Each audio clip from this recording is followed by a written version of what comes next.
Shalom, shalom. We're back here on another Friday night at the headquarters of the Israelite School of Universal Practical Knowledge. This is the Hebrew class. This is the time when we take back our culture and we dive deeper into these scriptures by learning the ancient holy tongue that our ancestors spoke.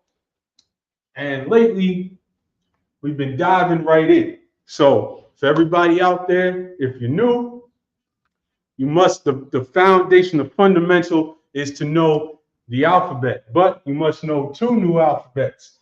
Our ancient Hebrew alphabet, the alphabet that our ancestors created, and what we call the Assyrian, which is an alphabet that we developed in the Assyrian captivity. But that is the script that the scriptures are preserved in to this day. So it's valuable and essential to know that as well, to make sure that we're able to dive in and read these scriptures. So for everybody that's catching up, if you need an alphabet sheet, an official ISUPK alphabet sheet that'll show you both of these, just drop a comment in the chat. If you're watching this after we're live, just drop a comment and we'll make sure to get you one. But of course, let's just go over the basics real quick as we start off. Today, we're going to go through a lot. We are going to go into with the Passover coming up. The Lord's Passover will be next Saturday, April 20th in Durham, in North Carolina. There's a new location. I believe all brothers are aware of this by now. The actual Passover itself is going to be in Snow Hill, North Carolina, but it will be taking place just a little bit over a week from now. So we're going to break down in the Hebrew the scriptures that command us to observe this Passover to the Most High. And we're going to go into a little bit of the story, and the Lord laid it down when Moses was in Egypt. So let's just run through for everybody that's out there. Bust out paper and a pen. Everybody should be following along with everything that I'm doing up here. It's important to feel this, to feel a new language, to write it out, especially when it's a script, an alphabet that's unfamiliar to you. It's essential to write it out and make sure that you're really, really getting used to it. So let's go through first the Assyrian script, because that's what we're going to be dealing with today as we open up the scriptures. A, Ba, Ga, Da, Ha, Wa, Za, Cha.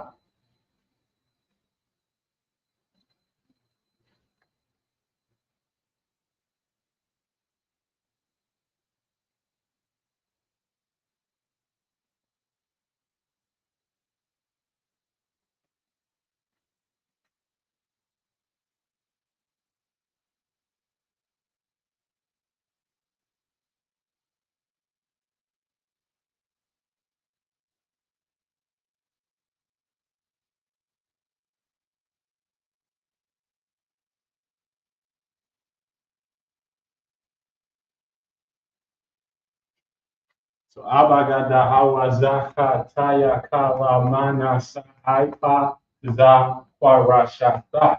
And in the Assyrian script, there are certain letters that if they fall at the end of a word, they take different forms. The Ka will go straight down, the Ma will be closed off, the Na will go straight down. It's a little bit more curved. There's a lot of subtleties when you're first getting used to this. A lot of brothers get frustrated with the Assyrian because there are a lot of very subtle differences. A lot of the letters look similar. The Za, the Pa also goes straight down. Kwa, Ra, Sha, and Da.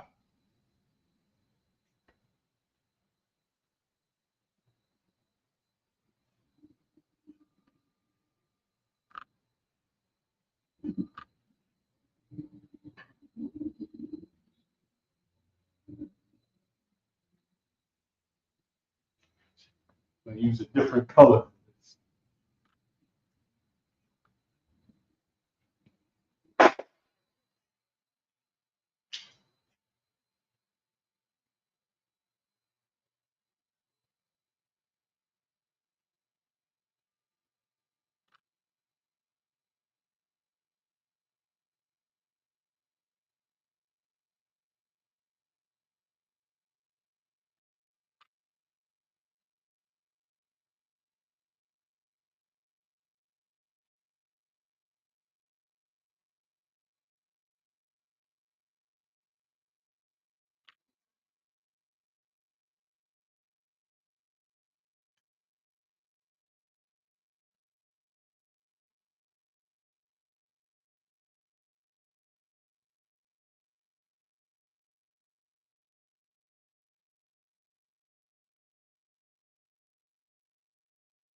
So to line these two up, the Abba, Gada, Hawa, Za, Ha, Taya, Kala, Ma, Na, Sa, I, Ha, Taza, Kwa, Ra, Sha, and Da. And this is the foundation that you should make sure that you get down pat quickly, because it's not as difficult to learn a new alphabet as it seems. Of course, it looks intimidating, but the quicker you just take it on, the quicker you just face it, write it over and over, say the sounds out loud, it will come together. You will know this like the back of your hand. It's really just that simple. Don't let yourself be deterred or intimidated by the idea of learning a new alphabet. So with that said,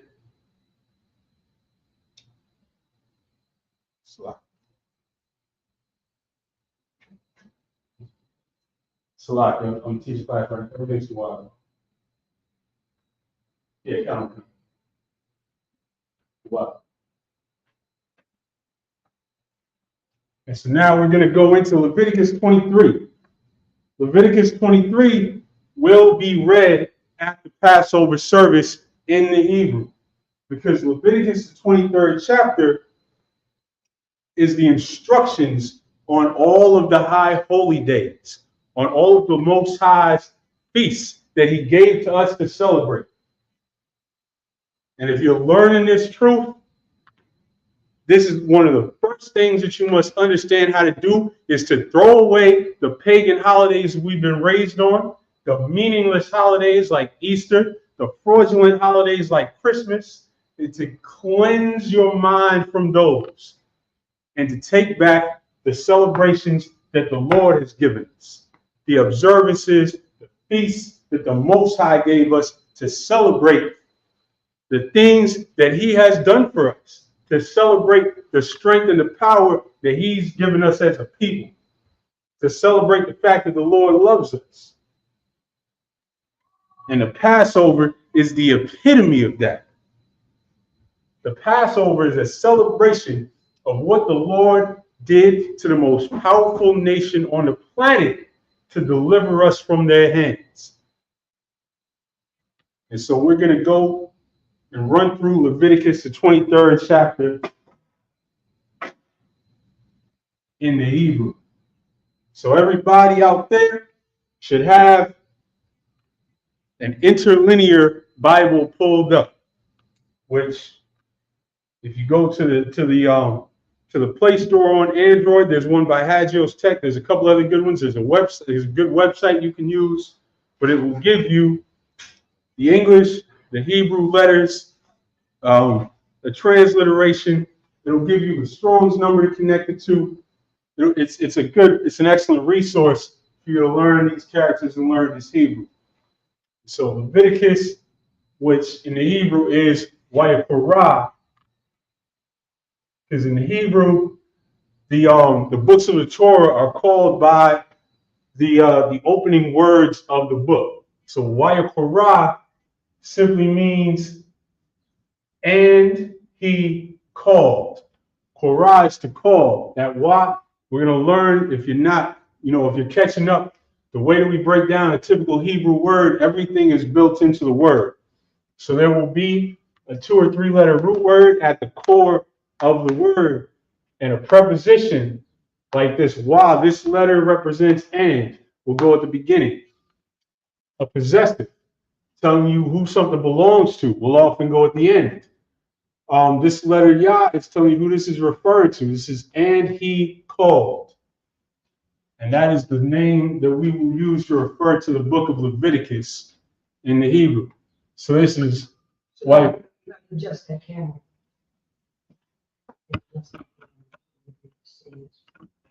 Crank it up a little bit.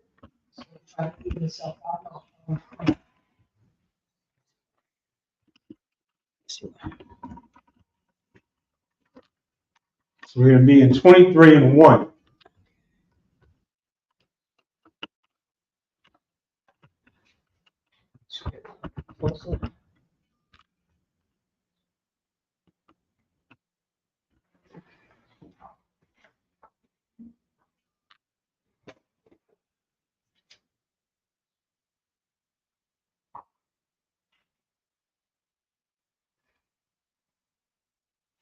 And we're going to go bit by bit, phrase by phrase here. So the scripture that you have. This is Leviticus 23 and verse 1. Oh, you want to, okay. Yeah, exactly.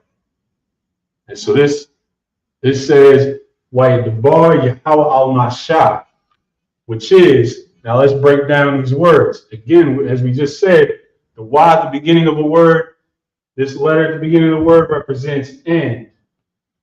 That Yah comes after represents he, and it's going to tell you who the he is as we go on. And the bar is to say or to speak.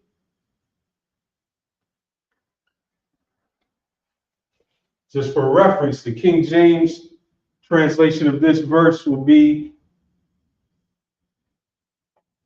and the Lord spake unto Moses, saying, which we haven't written the word for saying yet, because we're going to focus on this part. Wa'yadabar Yahweh al-Mashah.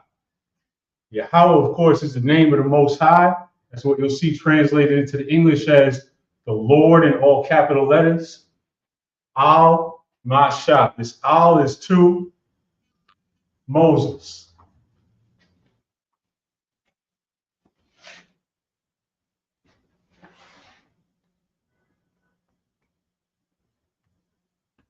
La Amar, which means saying to him. And this is verse 1 right here. So verse 1, Wa'yadabar Yahweh al-Mashah la Amar, and spake the Lord to Moses, saying.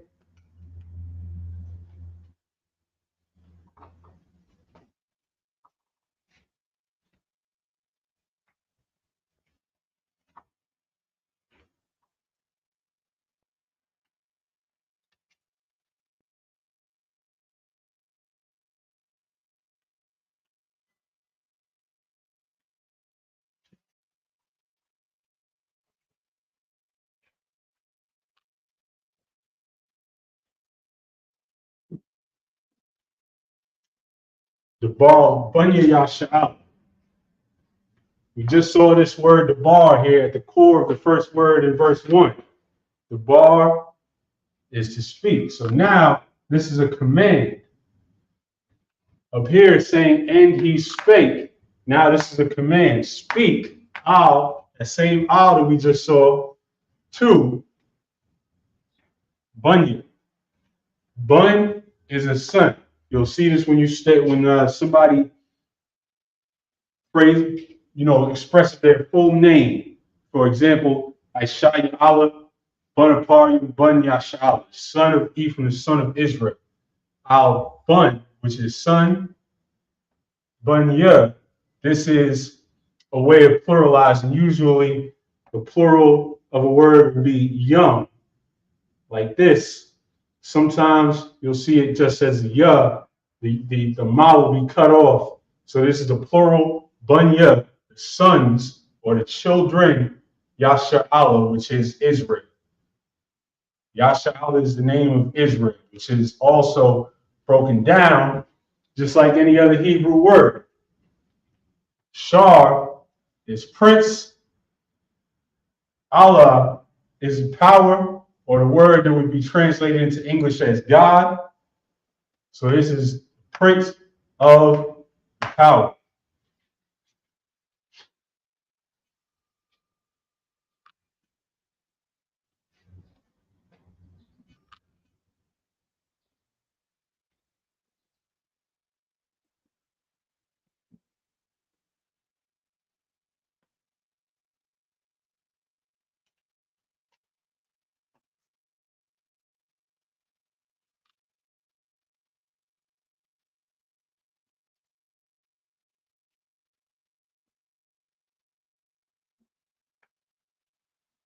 So the next phrase, so we're breaking this down phrase by phrase. Amartha alahum. Say, again, that core word amar. Say to them, alahum. To them. Now this mawa'idya is the word for feasts. Mawa'ad is feast. Again, this ya is pluralizing it. So the bar Bunya Yasha'ala, Amartha Alham, say to them.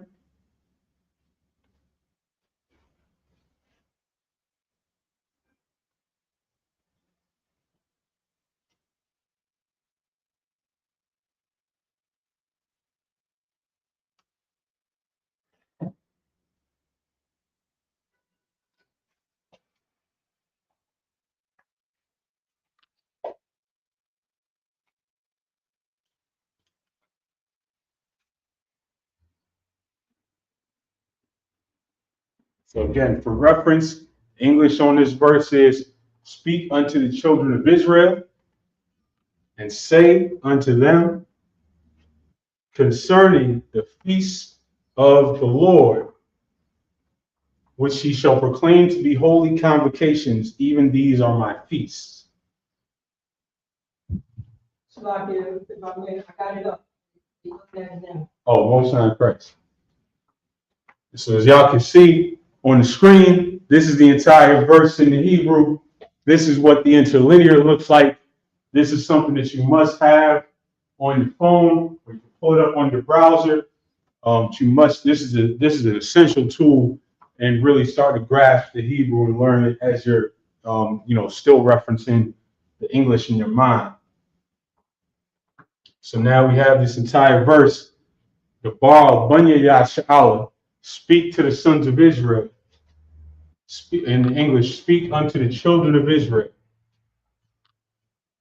Wa Amartha Alham, and say unto them, Mawa'idya, the feast, Mawa'idya, Yahweh, concerning the feast of the Lord. Ashar, the Korawa, Ashar is which in the Hebrew. We gotta focus in on these a lot of these words that we're gonna see come up often. And ashar is a very common word that means which, comes up thousands of times in the Hebrew.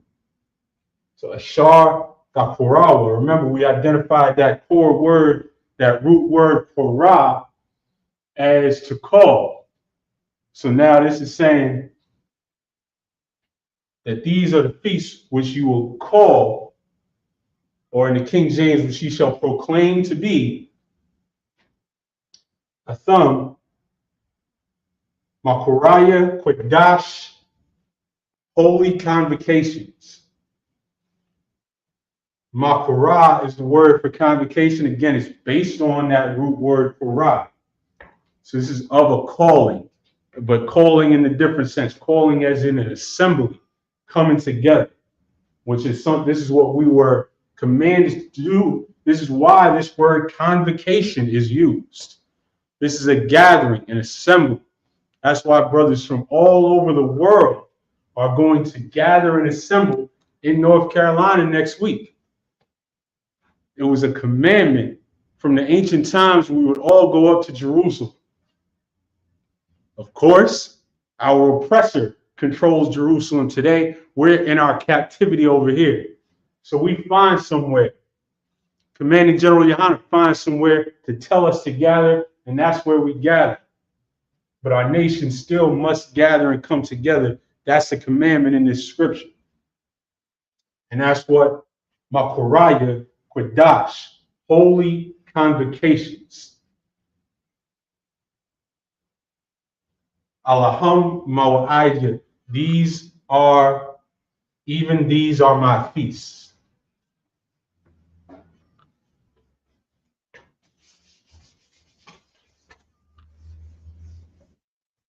We're going to keep running through these. And as we run through these, we should be building vocabulary lists of common words, words that you should expect to see more often.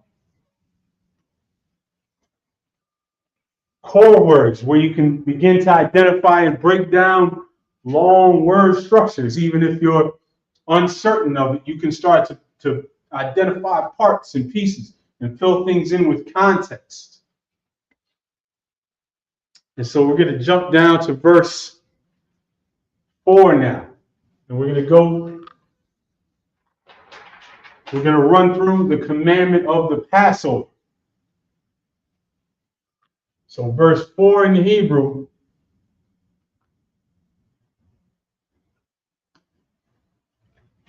Allah, which is to say these, Mawa'idya, again, that's feasts plural, Mawa'id being feasts, and that Yah pluralizing it. Yahweh, the Most High's name, Ma Koraya.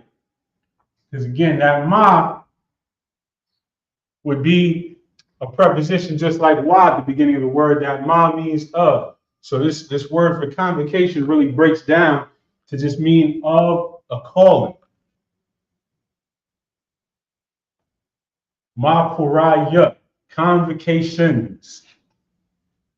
Qadash, because these are holy convocations. So again, Alamo Aija, Yahweh, Makuraya Qadash. These are the feasts of the Lord, even holy convocations. Ashar, we just said with that is which.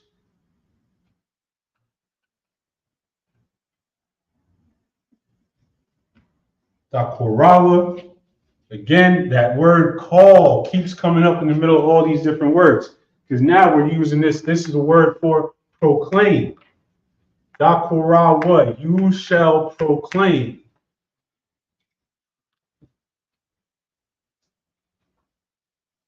A thumb,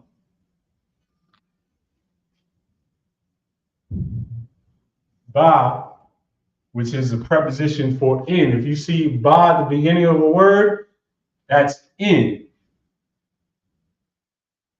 Or again, we talked about this, sometimes these are concepts that we're translating over. The definition isn't exact, but you got to visualize a little bit more. Because here it's going to say this exactly, but if you look in the interlinear, it's going to say at. But it's the same concept. In English, it says in their seasons.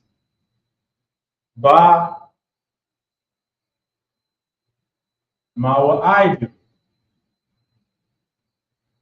That same word again, mawa'ad. Because all this means is the appointed time. This is the time that the Lord gave us that we must come together.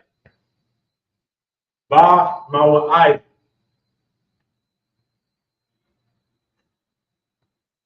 In verse 5,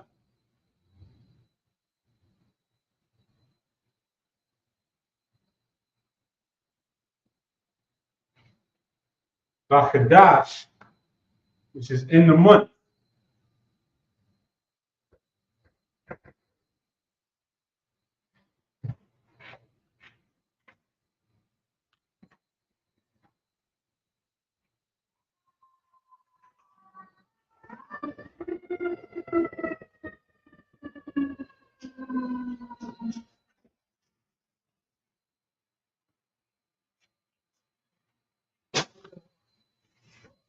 And the levels on it?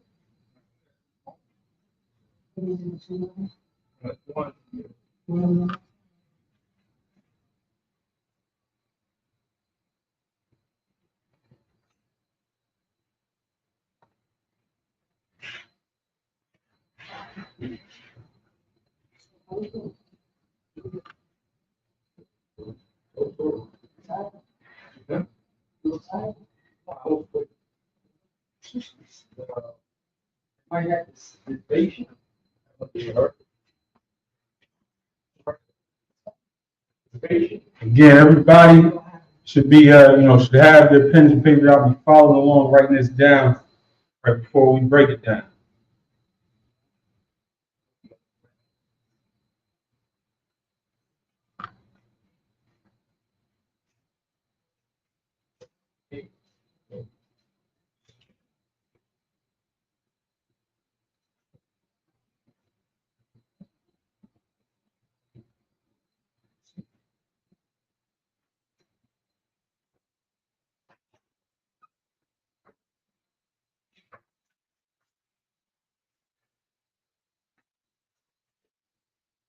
So now we have verse 5, which for reference in the English, again, Leviticus 23 and verse 5. In the 14th day of the first month at even is the Lord's Passover. So now this is a commandment of which day, of how we find this on the calendar every single year. And every single year, the calendar is examined, the times are examined, and we find the exact day to celebrate the Lord's Passover.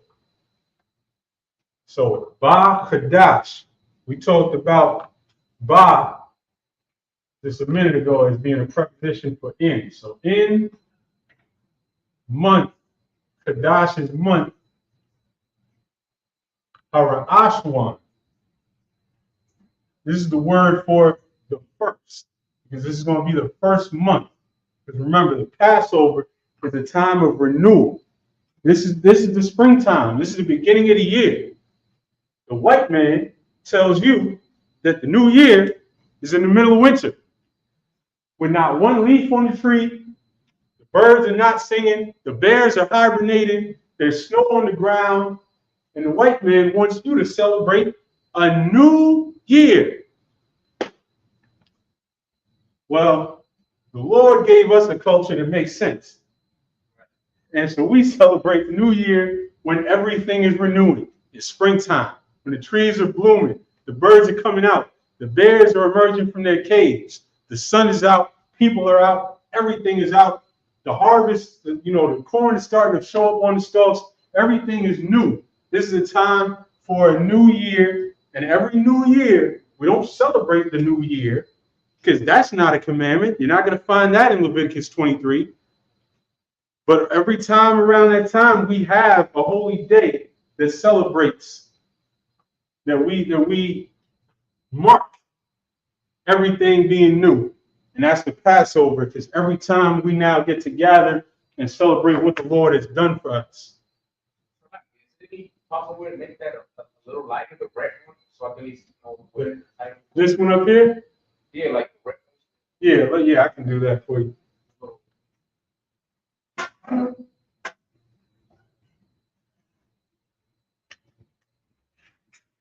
And this up here, Waya Parah, we talked about the Hebrew names for the books of the Torah. Leviticus is Waya Parah, which is, and he called. And so we're going over Leviticus, the 23rd chapter. And then when we get to Exodus later, this is Shemuah, which is names. And we're going to go into Exodus, the 11th chapter.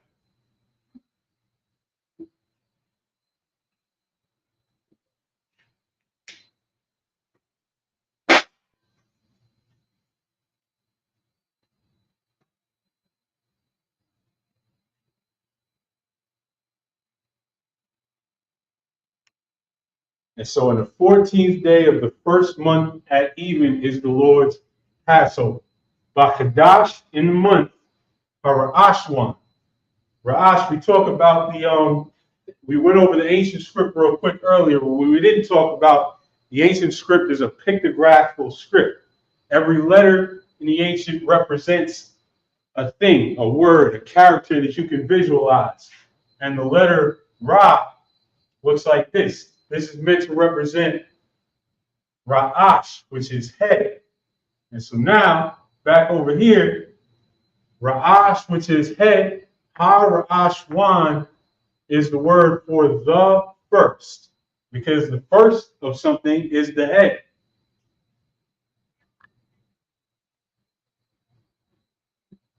So, Bachadash Ha-Ra'ashwan, in month, the first, Ba'arabai, which is in the 14th, Arabai Aishar. This and this, these two words connect. Ba'arabai Aishar, which is the 14th, essentially saying 4 and 10, and this being in the 14th day in the first month, La Qadash,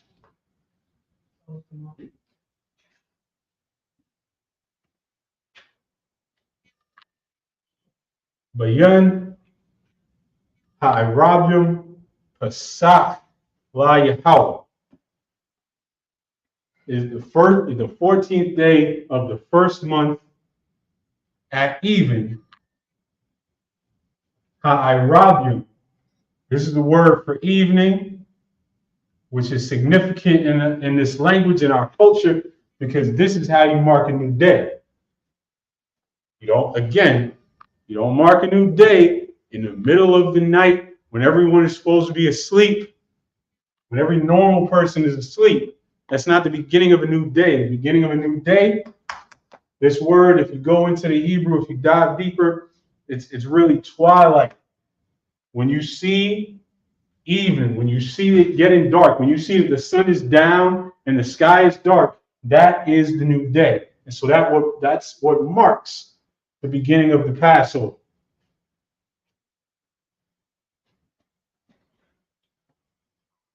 So Bayan Ha'arbayim Ha'irabim Salakia Pesach. This is the word for Passover. Pesach La Yahweh. La is the preposition meaning to, and that's when we celebrate this Passover, to the Most High. And for all you Christians out there that's still trying to justify Easter, the one thing,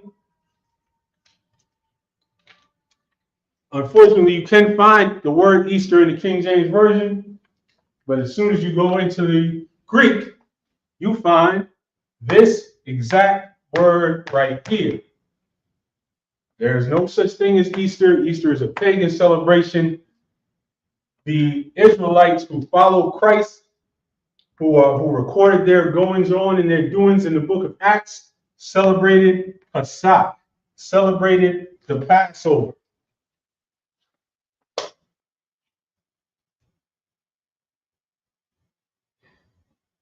And so again, for that verse, Qadash Ashwan, in month the first, Qadash Ashwan, Ba'arabaya Ashar, in the 14th of the month, Qadash, Bayan Ha'irabium, at even, Pesach La Yahweh. It is the Lord's Passover. And that's what it's going to be.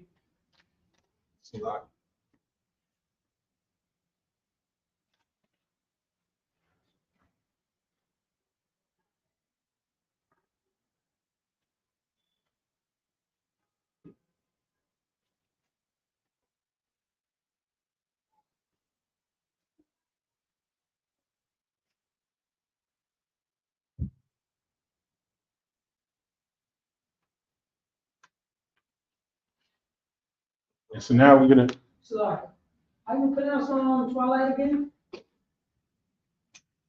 Is it hot? Bayan Ha'irabium. Say that one more time. I can't hear it. Bayan Ha'irabium. And that Irab, let's break that down farther. Oh, wait, you're talking about Twilight, right? Come. Bayan, which is at Ha'irabium. Oh, you started at the Twilight. I was just talking about that one word. Okay. And if you really break it down, it's just Irab right here. That would be the word for Eve. This root word here. Irab. You're gonna take off the front. Okay, I got it. Wow. And so here we're going to keep going into verse 6.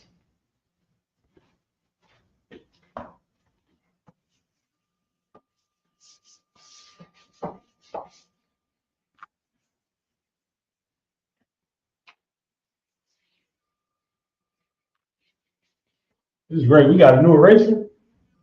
This is excellent. Like a-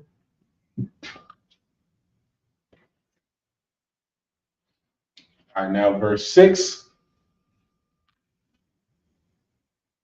Why Bachamasha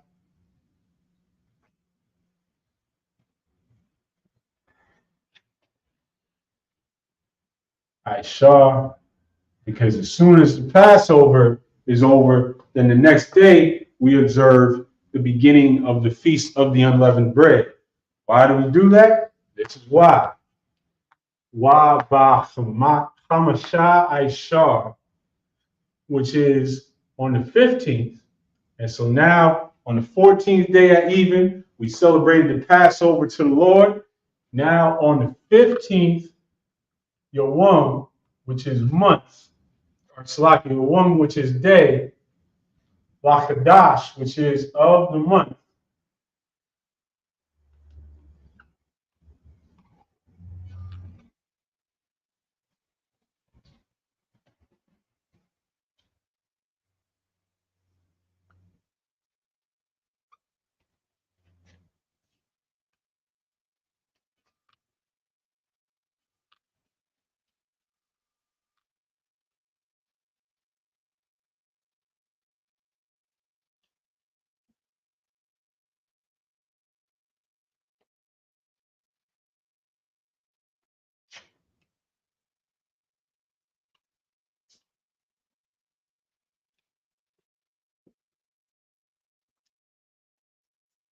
Waba Hamashah, this Kamash is 5.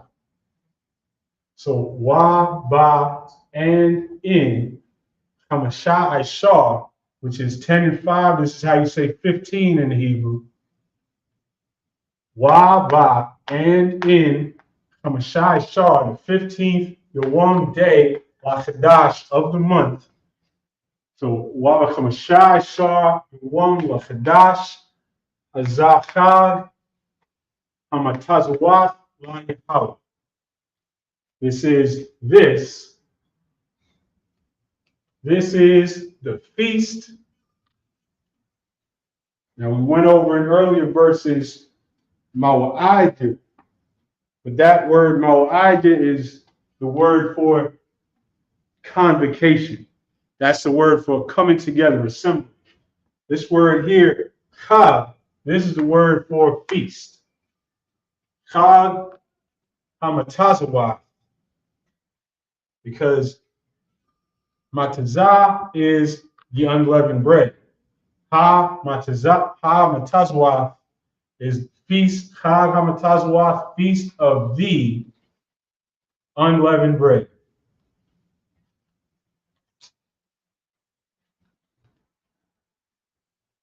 La Yahweh, to the Most High.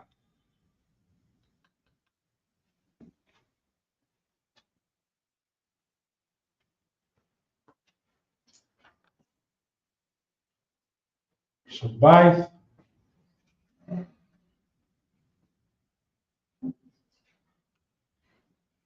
and Yom.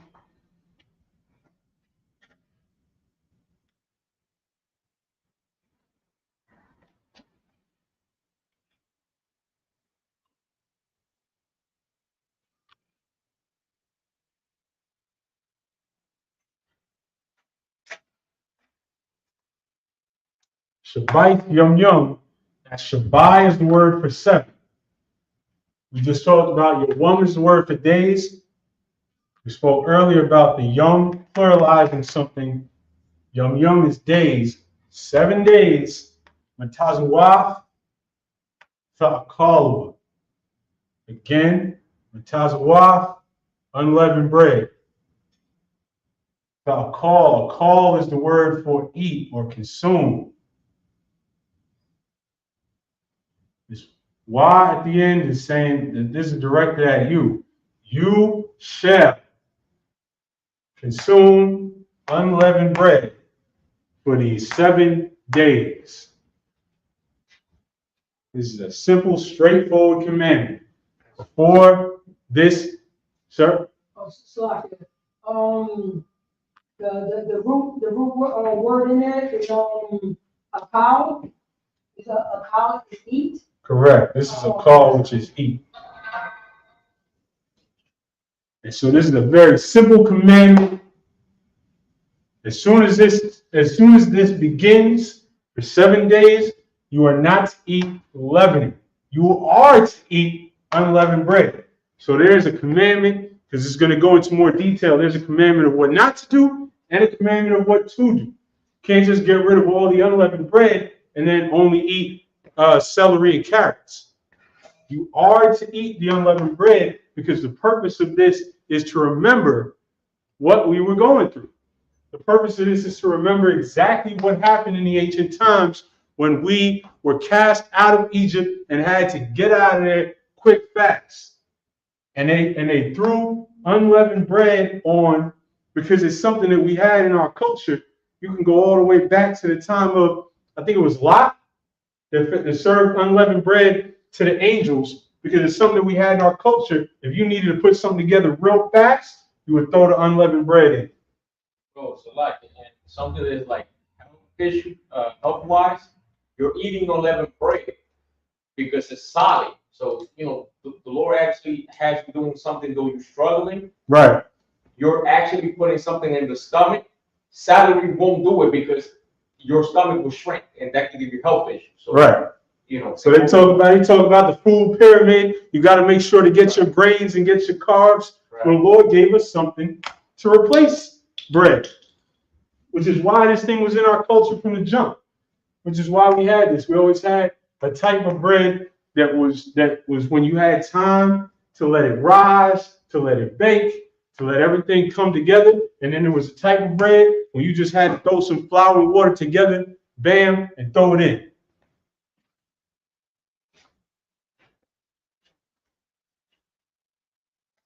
So this is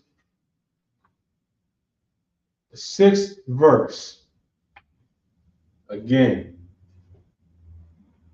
Wabachamashah Aisha. Yawam Lachadash Hazachad Hamatazua La Yahweh. This is the feast of unleavened bread to the Most High. Shabbat 7, Yom Yom, which is days. Matazua, Ta'akal. You shall consume unleavened bread.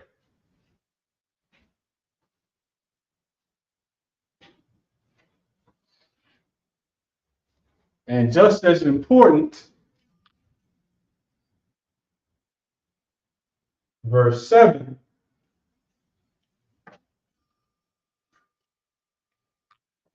Oh, they're trying to give me ads now. Verse 7. By one, which of course we should know by now, in the day, by one, our Ashwan. We just went over this exact word, right? Our Ashwan.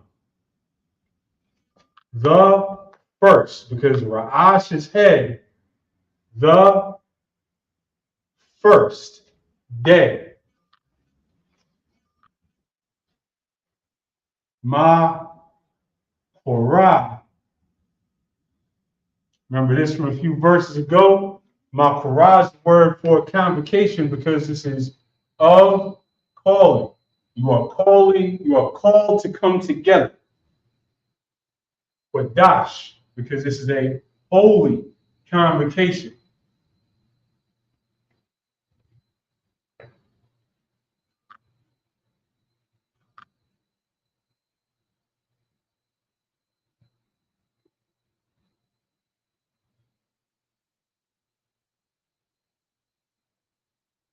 Continue in the Hebrew. Ye shall do no servile work therein.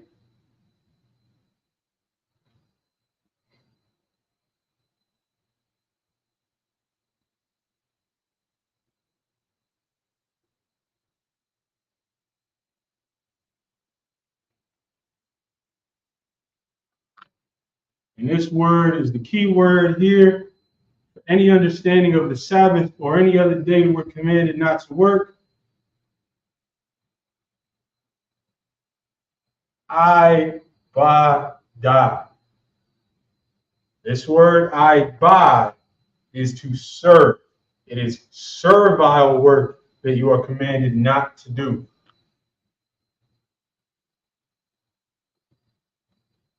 La'ah ta'aishua.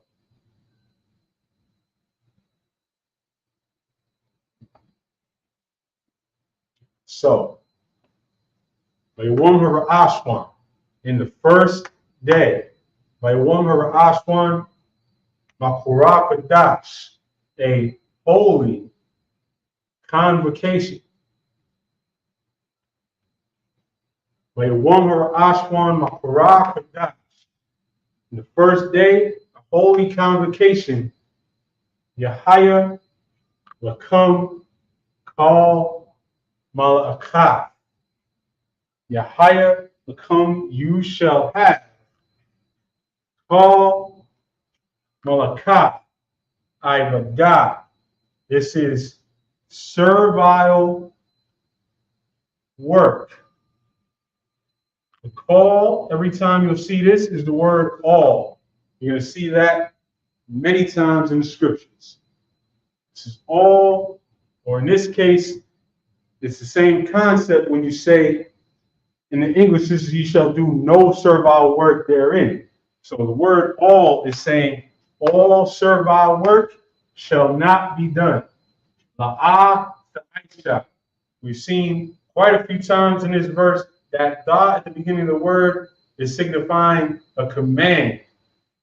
You shall, aisha is to do something. And the wa is talking to you, ye. Ye shall do this la'ah, the same la'ah that we say when we say no. This is negating it. This is saying you shall not do it. You shall not do. Malakah ibadah, servile work. Call malakah ibadah. All servile work you shall not do. Because the Most High's days that He gave us are holy, and they're not to be smeared by telling somebody that they got to come into work.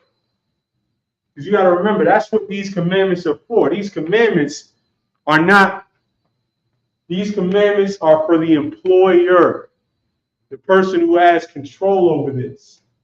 And can you imagine a world where we had control over who does what, over whether our business is open, and somebody comes up on the Passover and calls you up and say, I need you to come in today and put in 8 hours. That's what's outlawed here. We understand, we're in a captivity. You do your best, at least for the Passover. But we understand for a typical Sabbath day, you're in your captivity. Your boss calls you in. The Lord doesn't want you to be homeless and on the street, right? This is the law for employers. Your employer is the one who's doing the wrong thing by telling you that you have to come in and work. This is for the person that knows that this is a holy day or Passover, says, I don't care, my business got to run, I got to make money. That's what's outlawed here.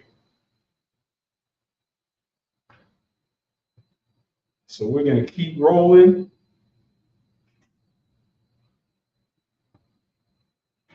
And now we're going to jump around. We're going to jump to Exodus, the 11th chapter.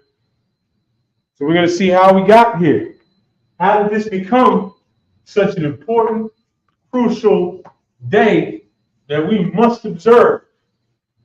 That we must come together, do no servile work, eat unleavened bread. How we get here?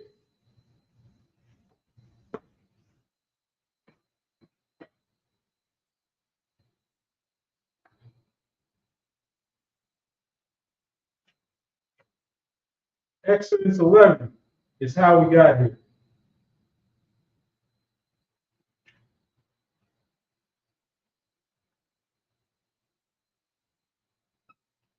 Shemuath, which is names, which is the word for Exodus in the name of the book of Exodus in the Hebrew, chapter 11.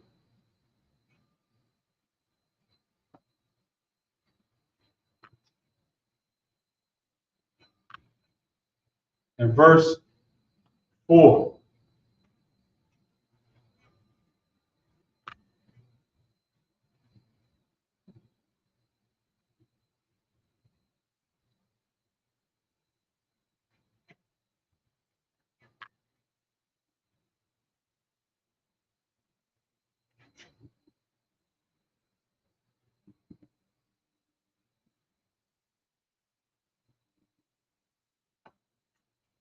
This first line here is something that you will see in many, many verses in Exodus. Amar Yahweh al Mashah. And the Lord and said, and he said, and the he is the Lord,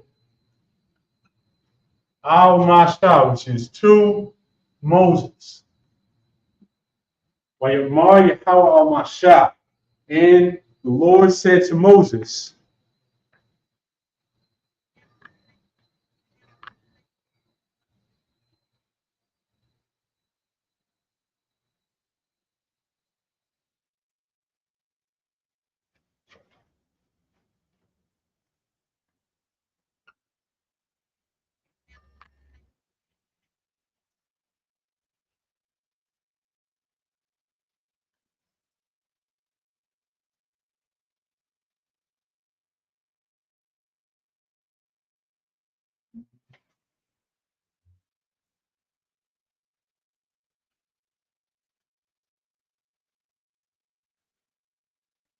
so this is what the Most High said to Moses.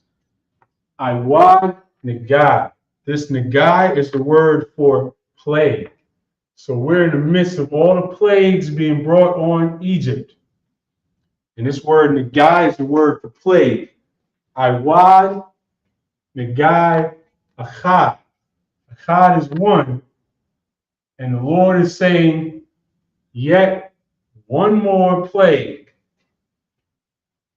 Abiyah is to say, this is based on the word Bawa'ah, which is to come or to be brought. The Lord is saying, I'm going to bring one more plague. I'll, which is two, Parai, which is Pharaoh's name in the Hebrew. What verse is that? This is verse Exodus 11 and 1. Oh, going to one. Salah.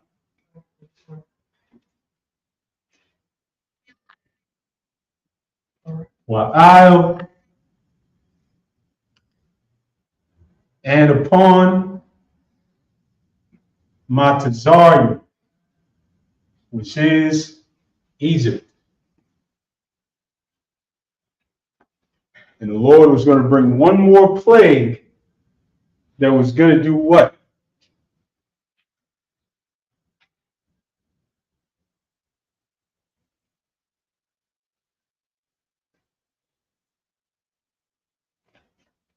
Harya Khan.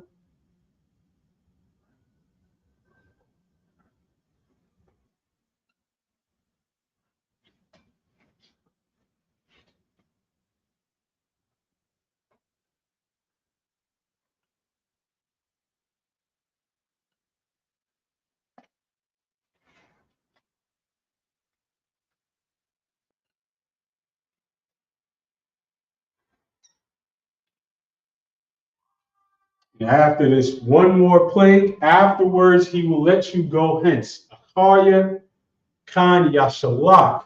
This word shalak is to go out.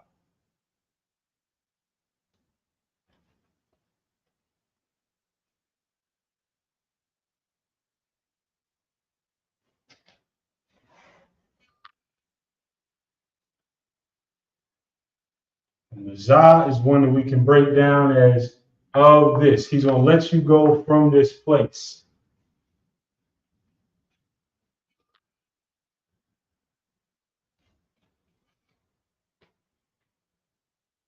So Iwad, Nagai, Achad, yet one more plague, Abya'ah, Al Par'ah, will I bring to Pharaoh, wa Al Matazari, and to Egypt.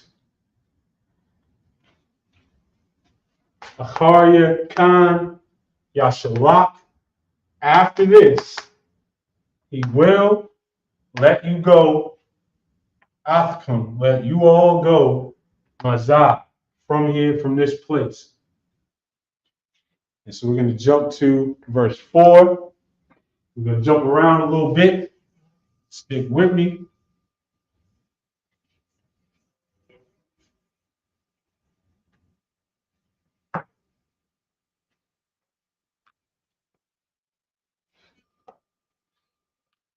Waya Amar, there's that word again. And he said, and he said. And the he here is Masha, or Moses.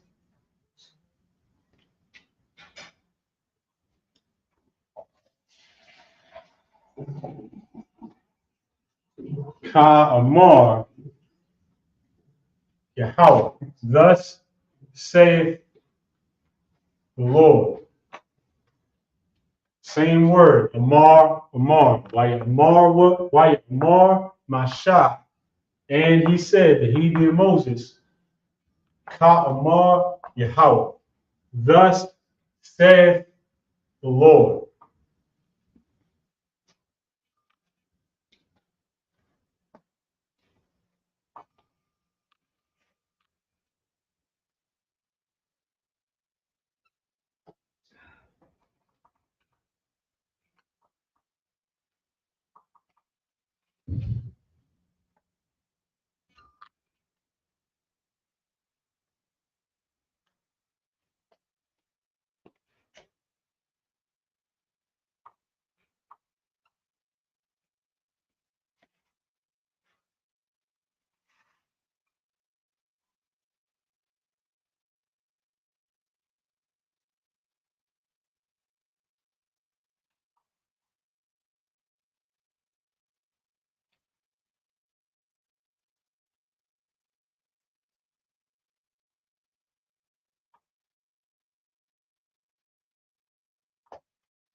And so now Moses is telling what the Most High told him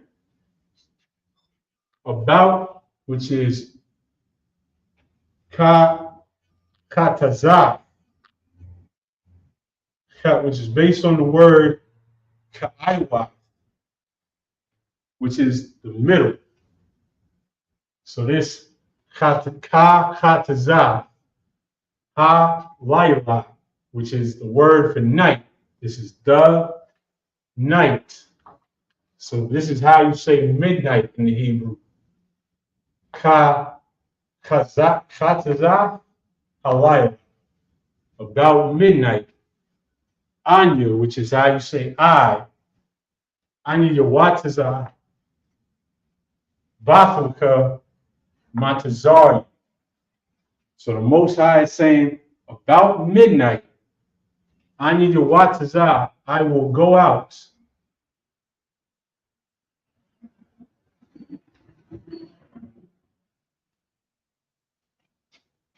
Bafulka, which is in the midst, based on the word Thawak, in the midst of Egypt. Matazari, again, is Egypt in the Hebrew. In verse 5,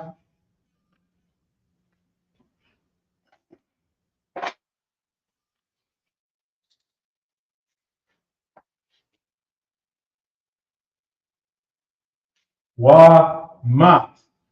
You recognize that word? That's a rough way to start the next verse.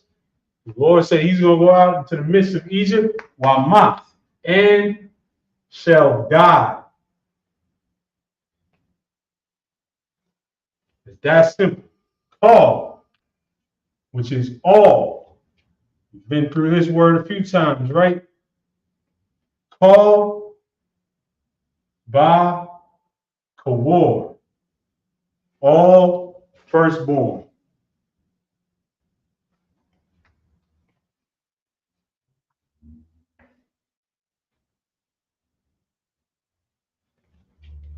Ba'arataza, another very common word. This is in the land. The ba being in, of course. Arataza is the land. This can also mean earth, but it's referring to a specific area, a specific place, a specific part of the earth. Matasari.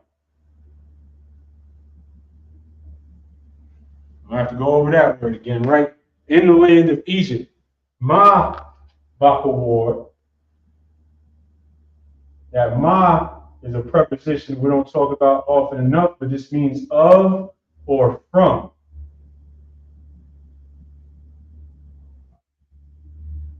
So this is of the firstborn, of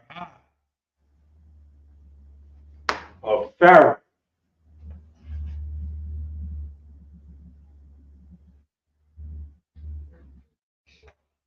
Shah. We use this word a decent amount. That's the word for sit. I Hayashab. That Yashab is that saying that Pharaoh who sits, I'll Ka Sa'al. Anybody want to guess what this word is if Pharaoh sits there?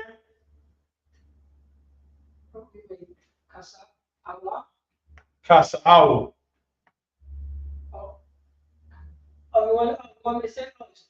This is throne. The Y at the end, of course, is saying his. Kasa is throne.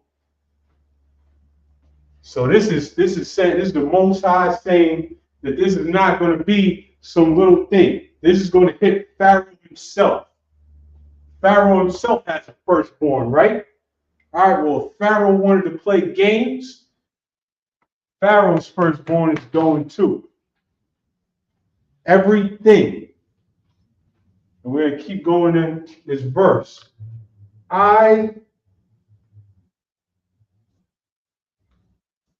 Bakawar. So in English for reference, this is verse 5. And all the firstborn in the land of Egypt shall die. From the firstborn of Pharaoh that sitteth upon his throne, even unto the firstborn of the maidservant that is behind the mill, and all the firstborn of beasts.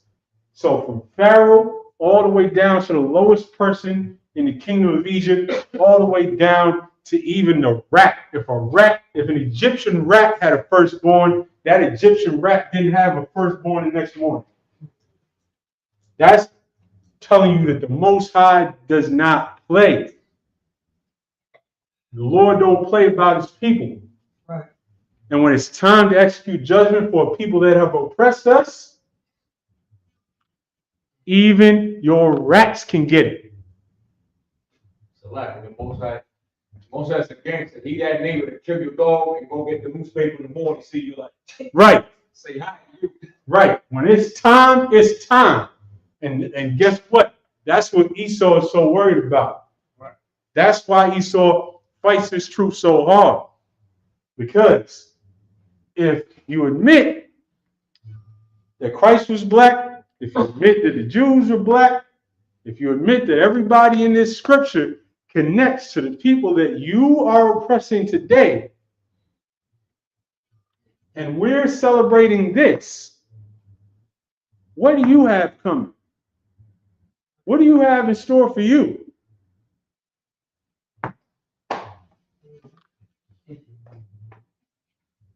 So let me finish this because I want to get this line about even the beast could get it.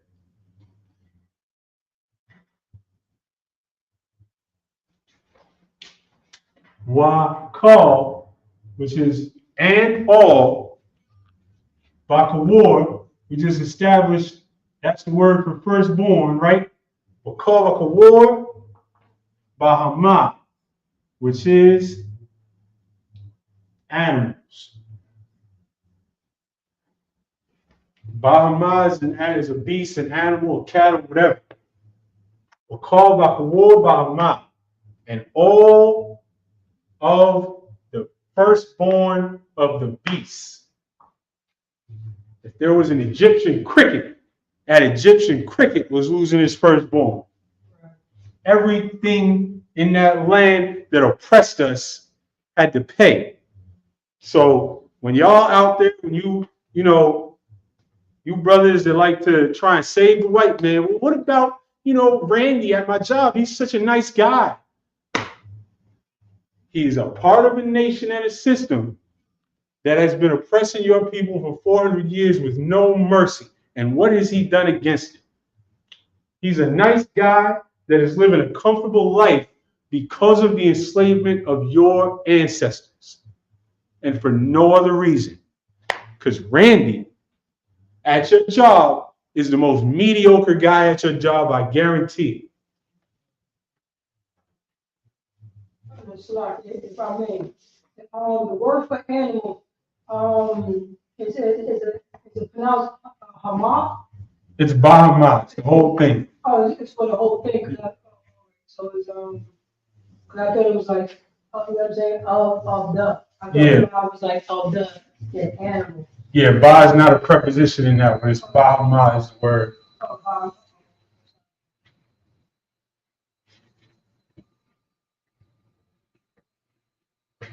So now we're going to keep going. Let's see, we're going to jump around a little bit. Oh, no, I like verse 6. We're going to go right into verse 6.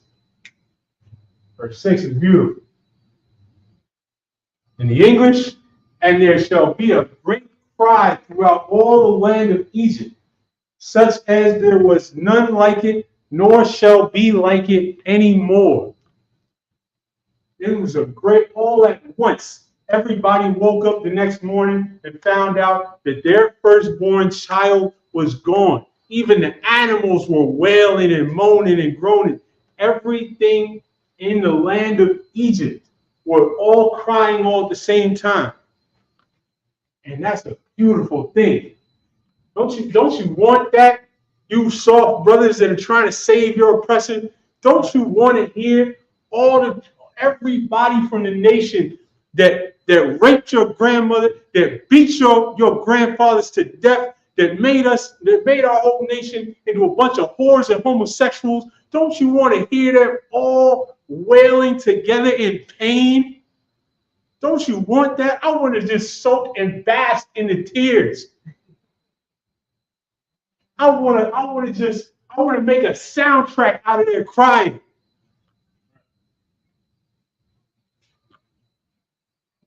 And so this verse right here, verse 6, in the Hebrew, Wahayatha, because Hayah is the verb for to be. And so this is saying there shall be, and there shall be.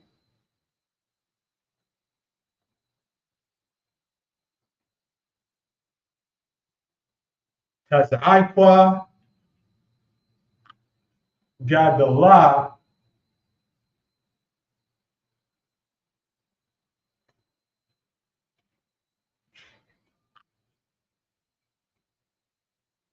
or call Ratizah,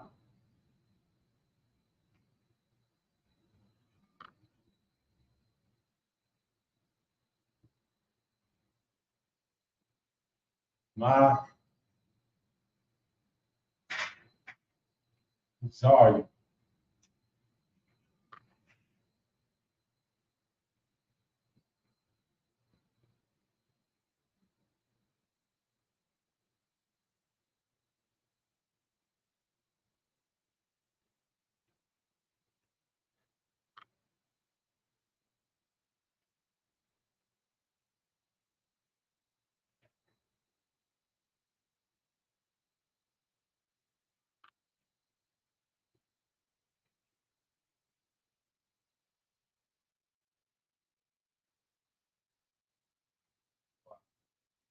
Mawa Ba'atasa.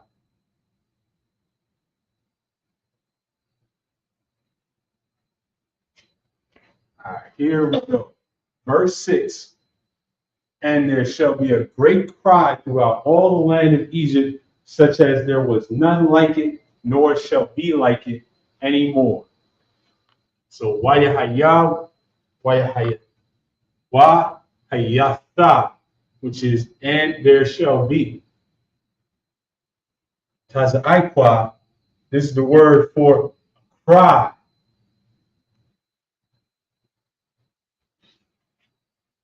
Yadalah is how you say great. Gadol is great.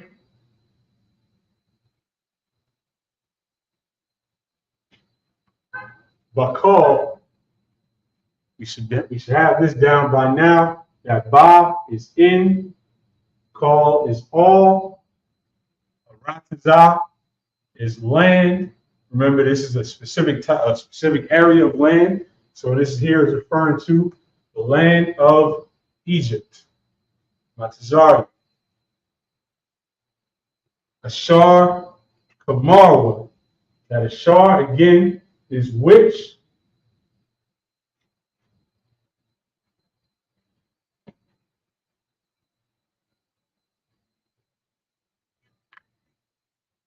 The Kamawa is like it.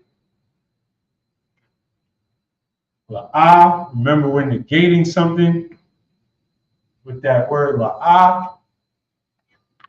Na hayatha.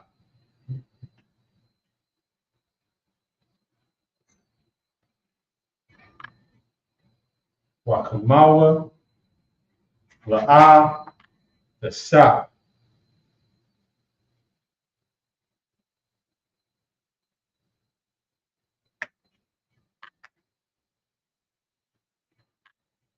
So it's the same, like it.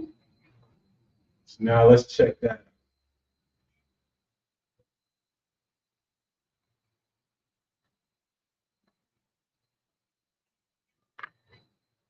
Wahayatha, Tazaikwa, Yadalah, and there shall be a great cry.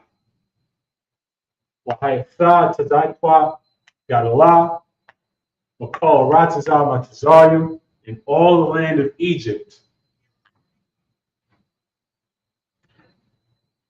Shar, which is at which Shar, Kamawa La'ah, Nahayatha, which is essentially, this is a way of saying was. For simplification, we're going to leave it at that for now.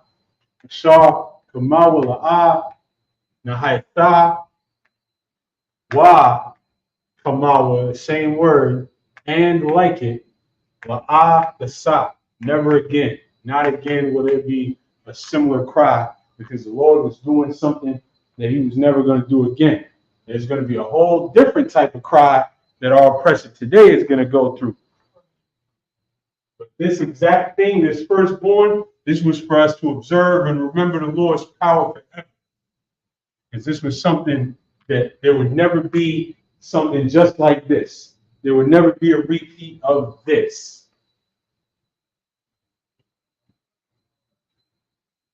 And then verse 7, another beautiful, beautiful verse. I wonder if I can squeeze it in right here. Let's see. So I want these two verses up here contrasting against one another.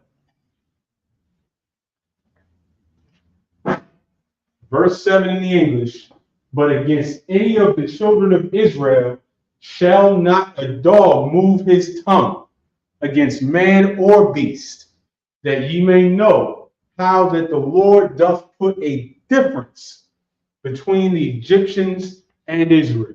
So while this was going on to every Egyptian cricket or every Egyptian sparrow, everything that belonged to the Israelites in Egypt, safe, completely safe. Because the Most High did this as a display of his power, as a display of who he loves.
We're gonna break down this first part.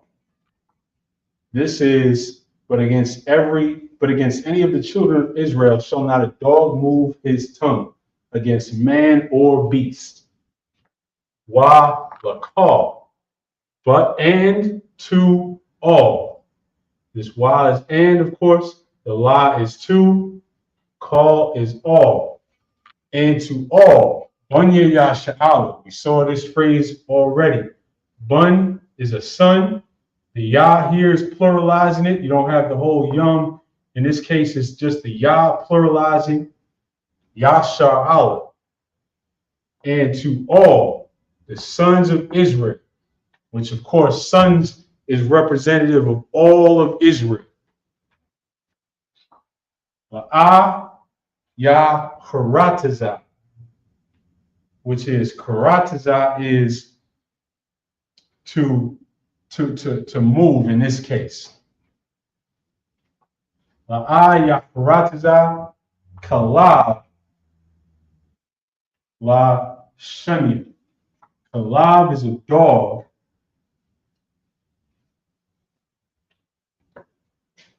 And Lashanya is the tongue. Lashun, this is another instance where we can go back to the ancient script, which is a pictographical script. The Shah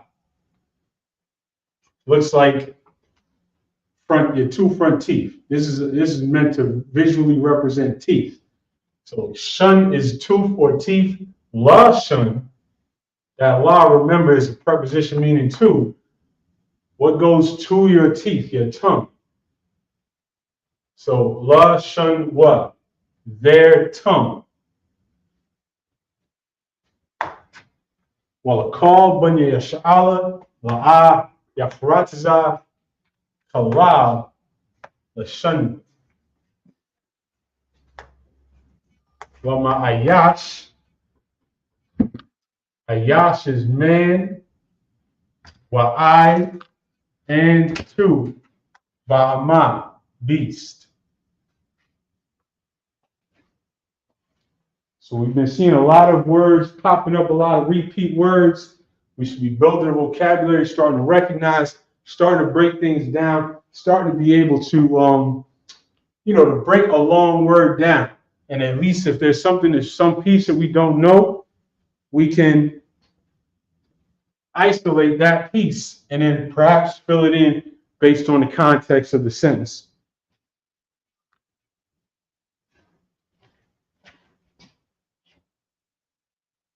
Allow my eye to continue with this verse.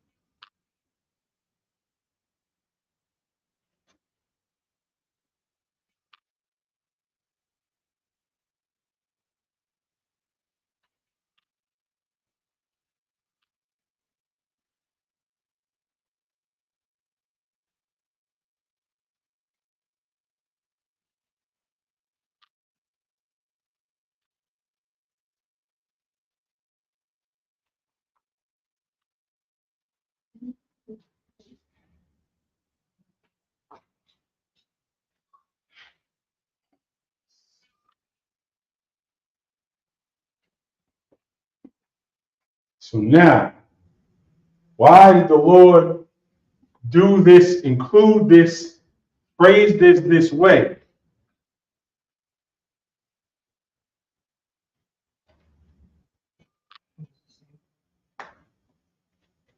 La ma'ayin, kada iwan, Shah, Yapala, Yahweh, Bayan, Matazarium, Wabayan, Yasha Allah. This happened that the Iwan, the word for know is Yadai. The Iwan, that you shall know. Ashar, which is which, or in this context, that. Same concept. Again, this is a good example of how to visualize different concepts. But we're not translating exactly. We're translating into the concepts of our ancient culture. So this word ashar will usually translate into the English as which. Here it is that. It's the same idea. That Yapala. And this is the word for differentiating, setting apart. This is a word that only comes up about 5 or 6 times in the scriptures. So it's a real specific thing that the Most High is saying, that he is going to set a difference. Yapala, Yahweh, meaning it is the Lord that sets this difference. Bayan, Matazarium, which is between Egypt, Wabayan, and between Yasha Allah. This thing was done so that it can be known, shall be known. Thadaiwan, Ashar, Yapala, that there is a difference set by the Lord.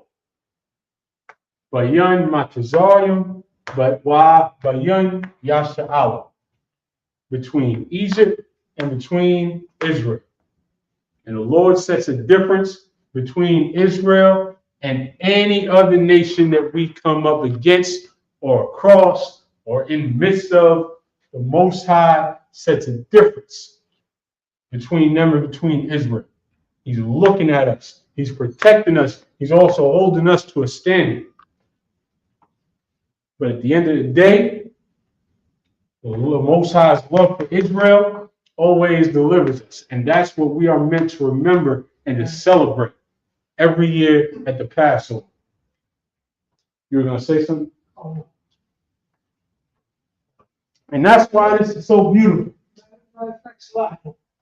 I just noticed, just noticed that for beast, animal and beast is the same word. Right. Beast is Bahama. And for the most part, beast is just a old English way of saying animal. Like to represent any animal. So we're gonna keep jumping around. So much to this story, and so much to what we are going to celebrate, to what we are called and commanded to celebrate every year around this time.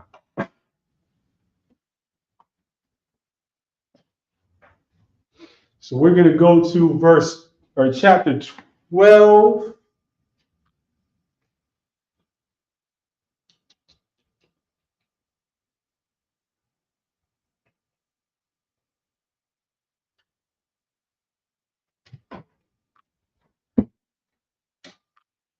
And we're going to go a little bit farther.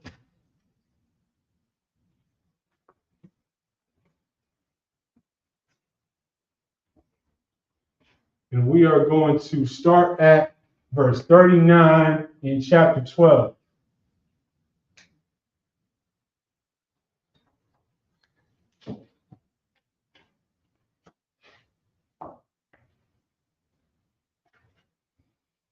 Which in the English is And they baked unleavened cakes of the dough which they brought forth out of Egypt, for it was not leavened, because they were thrust out of Egypt, and could not tarry, neither had they prepared for themselves any victual. And so the point of all this is to understand that this all happened in a flash. 1 minute, do you think that for the most part, the Israelites really believed in Moses? They did not. They were looking at Moses like some nutcase. This guy's going up to Pharaoh, telling him that he's going to do this and he better let us do this. Man, Pharaoh's just going to throw him out and we're going to be back making bricks next week. Remember when he first went up there and Pharaoh said, "Oh, y'all want to go celebrate and worship your God, huh? You must not have enough work. Double their work." So they were looking at Moses sideways the whole time. They didn't believe this was going to happen. They were chilling comfortable. And then all of a sudden, it happened. And now all of a sudden, it's like, whoa, we're leaving. So they grabbed everything they had. They grabbed some dough that they made probably on the spot. And they had dough that they didn't have time for it to leaven. They needed some food. And so we had this unleavened bread in our culture. And that's what they made. And that's why we look back on this, and that's why we eat unleavened bread for the entire duration, from the beginning of the Passover to the end of the Feast of the Unleavened Bread. We cleanse our houses of all leaven and eat nothing but unleavened bread to remember what our ancestors had to go through, what our ancestors went through on the way to deliverance, on the way to being saved from oppression. Because it's not necessarily magic, right? The Lord's not going to zap us from one moment to the next. You got to do the hard thing. The hard thing today is coming into the ISUBK, becoming a new man. The hard thing today is killing your old man, killing the old man that love dealing with whores or drugs or drug dealing or robbing stores or running up in with a mask and a gun. The hard thing is putting away the old man that did all those things, that enjoyed doing those things. That's the hard part, is becoming a new person and doing whatever you got to do to stay on that path, even when that path is not easy. But back then, they had to go out into the wilderness and be in the wilderness for years. And the first hard part about it was we didn't even have time to let our dough rise. But there was a beautiful thing at the end of that. They were being taken into their own land. The Lord was taking them out of slavery and into freedom, into their own land. And so this is just a reminder of that path. And so here we are in verse 39.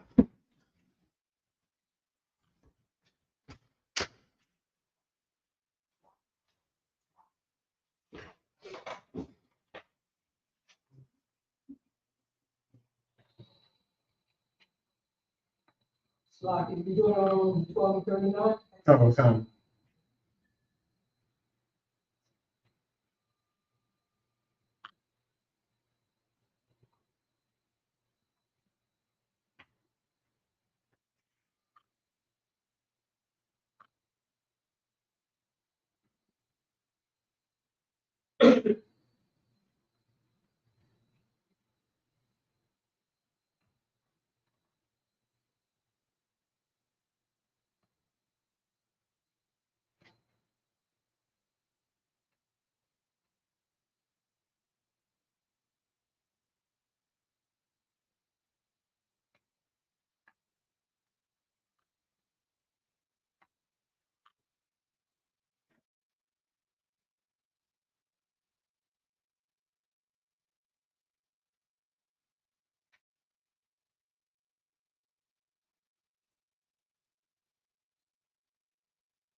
We're going to stop right here and go through what we have so far. So in the English, verse 39 is, and they baked unleavened cakes of the dough which they brought forth out of Egypt, for it was not leavened.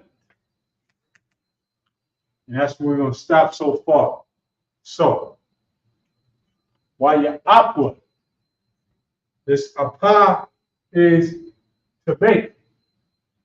If you've been following the Sabbath service lately, which you should do, number one, because we've been in the early chapters of Genesis going through the incredible foundational stories of how we got here, but also because that's how you put into practice the Hebrew that you learn. If you've been following that, we've been in the story of Joseph, and Joseph, when he was in prison in Egypt, interpreted dreams for the chief baker. And so we've seen this word. So Waya'apwa is, and they baked af kabatzahwa, which is, and they baked the dough. Ashar, this af, we haven't got a chance to talk about that today. This is an untranslatable word. This has no equivalent in English. But what this does is connect the subject to its verb, to a verb. So they baked the dough. Shar, again, is which. Awatazayawa is what they had brought. This is all based on the word yatazah, which is to carry out.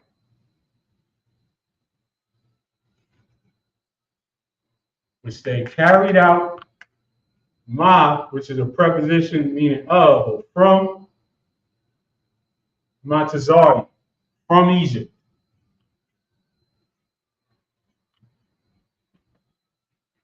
Awaf is cakes. Look, I got a soft spot for baked goods, so this only comes up 6 times in the scriptures. I'm going to remember this word, awaf, which is cakes. And brothers, don't go using this word talking about sisters. Now, block it.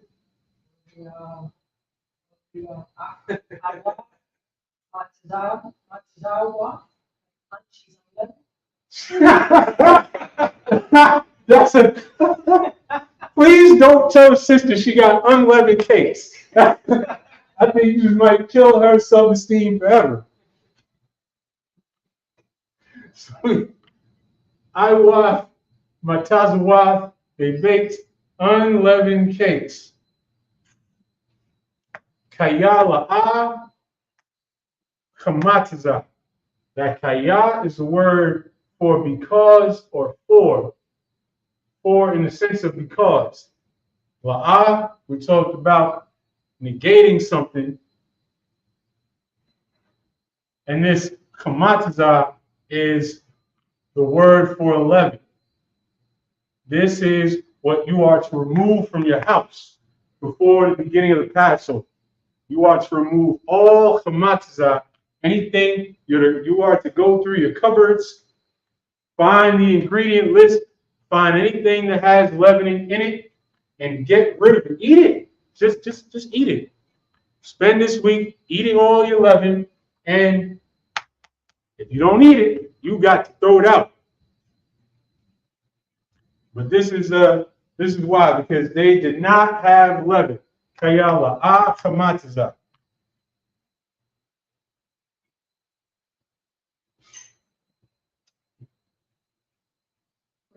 So with the kamataza, that's unleavened. No, that is leaven. Yeah, that's the word for leaven. Right. And to kind of connect it to something brothers may have heard before, these are, the words that the so-called Jewish man, if you go to the supermarket, they have matzah.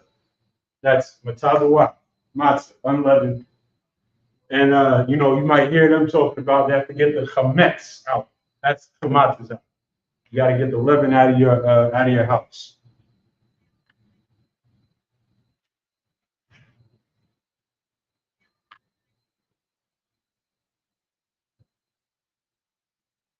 Kayag Rashwa Ma Matazari.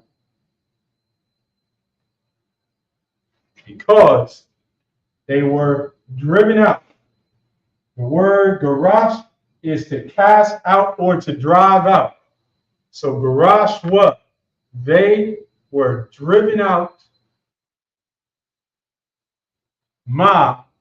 from Matazarium. Kayagarashwa Matazarium, they were driven out of Egypt because after that last plague, after Pharaoh lost his firstborn and everybody lost their firstborn, they said, get out. We don't want to know what comes next. If we don't let you go now, get out. And that's why we got everything together before Pharaoh changed his mind again. We got everything together and got out. And that's why in that rush, everything that was baked was unleavened.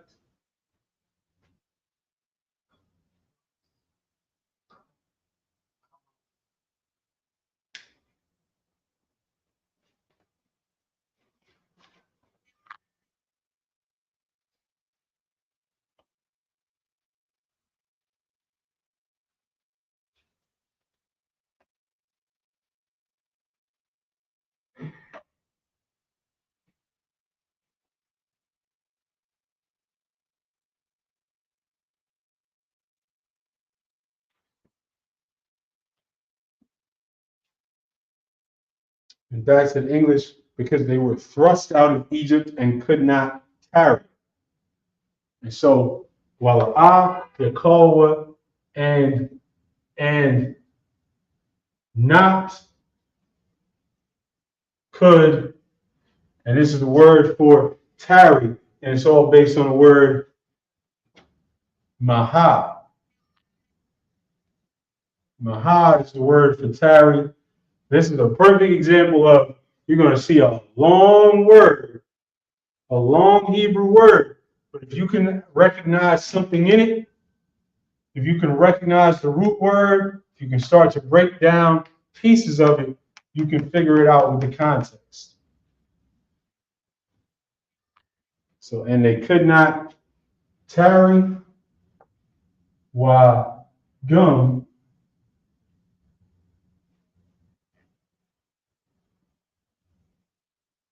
Tazadah.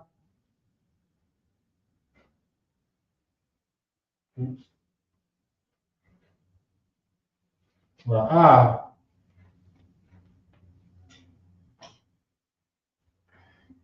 Aishwa Lahum, which is, and now this is why gum. Of course, we know why is and gum is also. So this is just kind of a way of, emphasizing it in language. Just the way you would say and also, and in addition, kazadah is provisions. This is food. La'ah Aishwa, which is based on the word Aisha, which is to do or to make. So this is they, Aishwa, could not prepare food or provisions, lahum, to them, for themselves. To I have questions. Aishawa, or Aishwa. This right here, Aishwa. Aishwa is to prepare. This is in this context is to prepare. It's in a general sense. It's to make, to do, to create. Yeah. That's what I mean. So yeah, right here we're talking about food. So it's saying that they couldn't make the food, they couldn't prepare food for the journey.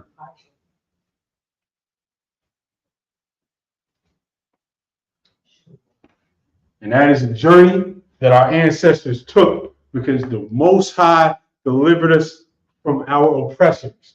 And this thing, this journey, this struggle, this throwing together hastily. Everything, every part of this is something that we remember today for a reason. Because we remember the power of the Most High. We remember the ways of the Most High delivering us. We remember what it means. We remember that it was hard, but that there was something at the end of it that was beautiful. And that's what we come together to celebrate. And with that, I'll pass the class over to Priest Officer Paratizak. Clap it up.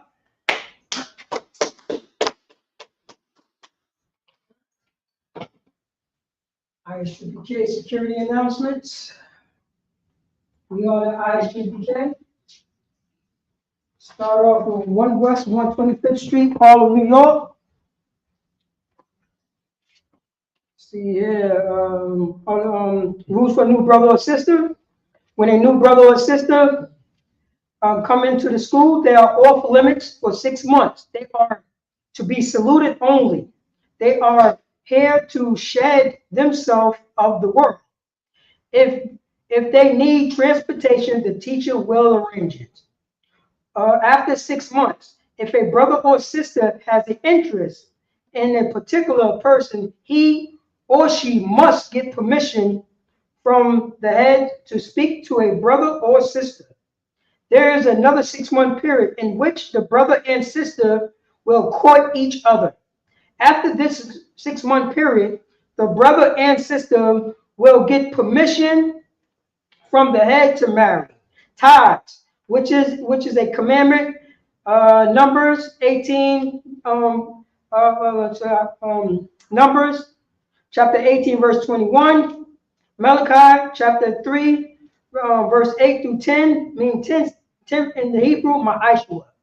10% of every penny of any increase the Most High give you, give to Treasury Department or teacher, priest fund, free will offering, not mandatory, whatsoever amount you would like.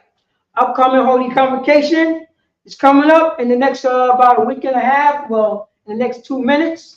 You're going to be the Passover, get up to the Lord's Passover, 51st Passover, North Carolina. Make sure you get your Passover fees in.